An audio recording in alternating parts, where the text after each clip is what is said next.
Hi, in front of me is Hotwav T5 Pro, and today I would like to show you how you can turn on or off automatic screen rotation.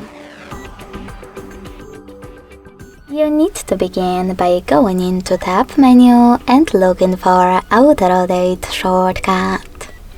When you find it, click on it.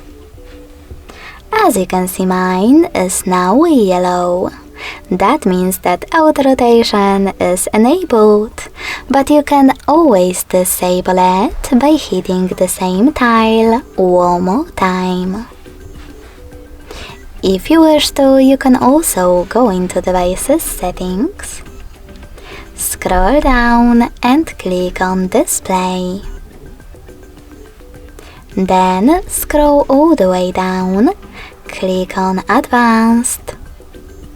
Scroll down one more time and finally tap on this sweater next to Auto Rotate Screen to manage it. Thanks so much for watching. If you enjoyed this video, smash that like button, comment and subscribe. Bye!